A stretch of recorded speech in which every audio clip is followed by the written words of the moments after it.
दोस्तों, भारतीय जनता पार्टी में बवाल बवाल और सिर्फ बवाल हो रहा है।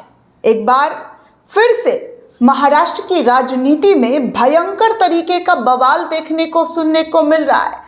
इस बार डिप्टी सीएम और सीएम आमने सामने हैं। अब आप सोच लीजिए कि मीडिया में ये खबर दिखाने योग्य ही नहीं है। मीडिया वाले इस खबर को आप तक पहुंचा भी नहीं रहे कि देखिए, भारतीय जनता पार्टी में, वो पार्टी में जहां पर कितने लोगों को, जी हाँ, कितने लोगों को ये कहा जाता है कि भैया हम पार्टी नहीं परिवार है। पूरी देश को यहाँ तक कि संबोधित करते हुए ये बातें बार बार कही जाती है कि हम पार्टी नहीं परिवार हैं। लेकिन उस परिवार में हो क्या रहा है? ऐसा बवाल, ऐसा सिर फुटव्वल, अरे बाबा, भयंकर तरीके का महाराष्ट्र में दोस्तों सिर फुटव्वल हो रहा है। अगर ऐसे ही सिर फुटव्वल होता रहा तो महायुति खंड खंड में बंट जाएगी और सरकार गिरने की उम्मीद और तेजी से बढ़ जाएगी। क्योंकि जिन लोगों के साथ गठबंधन महायुति में हुआ है, शिंदे, अजीत पवार और फडणवीस, ये तीनों इस वक्त महाराष्ट्र के अहम चेहरा हैं। मुख्यमंत्री देवेंद्र फडणवीस को बनाया गया है, लेकिन मुख्यमंत्री बनाने के बाद से उनके अंदरूनी कलह कलेश आप लगातार देखते हुए नजर आ रहे हैं। अब इस हद तक कलह कलेश हो गया है कि महायुति के दो बड़े नेता आपस में तीखी जुबानी जंग, जी हाँ, एक दूसरे पर तीखी वार करते हुए नजर आ रहे हैं। एक दूसरे पर अपने शब्दों के कटाक्ष फेंकते हुए नजर आ रहे हैं। दरअसल दोस्तों, महाराष्ट्र की सत्ताधारी महायुति गठबंधन में दरार अब खुलकर सामने आ चुकी है।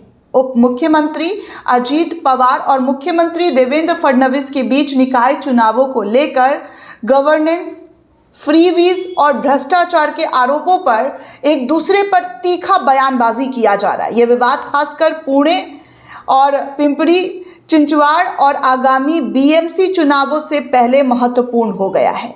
मतलब आप समझ सकते हैं कि यहाँ पर ये लोग आपस में लड़ रहे हैं, उलझ रहे हैं। एक सरकार चलाने वाले लोग आपस में एक दूसरे से तकरार कर रहे हैं। दरअसल रविवार को पिंपरी में प्रेस ब्रीफिंग के दौरान अजीत पवार ने अपने एनसीपी और शरद पवार की एनसीपी का संयुक्त घोषणा पत्र जारी कर दिया। पहले तो ये लोग अलग हो गए, अपने चाचा के साथ अजीत पवार पहुंच गए चुनाव लड़ने के लिए बीएमसी का, और बीजेपी में जो है शिंदे और फडणवीस जो है साथ में चुनाव लड़ रहे हैं। इधर राज ठाकरे और उद्धव ठाकरे साथ में गठबंधन करके चुनाव लड़ रहे हैं। कांग्रेस भी अलग से चुनाव लड़ रही है। मतलब इस बार जो महाराष्ट्र का बीएमसी चुनाव है वो काफ़ी इंटरेस्टिंग दिखाई दे रहा है। सब एक दूसरे के खिलाफ है।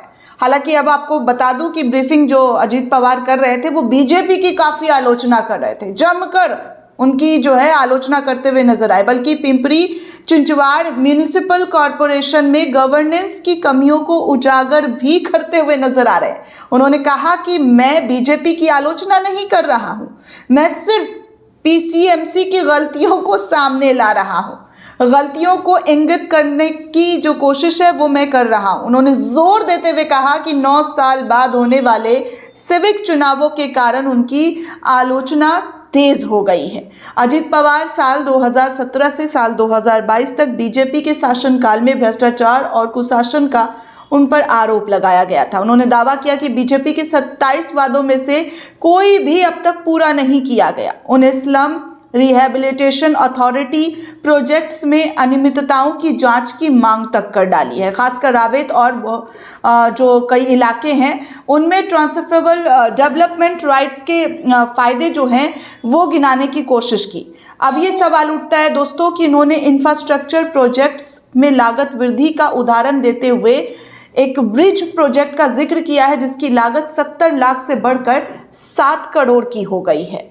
वहीं दूसरी ओर आपको बता दूं दोस्तों कि मुख्यमंत्री देवेंद्र फडणवीस ने पुणे में मराठी अभिनेत्री गिरिजा ओके के साथ बातचीत के दौरान तीखा जवाब अजीत पवार को दिया। उन्होंने कहा कि अजीत दादा सिर्फ बातें करते हैं, मैं काम करता हूं। फडणवीस ने जोर दिया कि उनकी सरकार की परफॉर्मेंस जो है वो बहुत अच्छी रही है।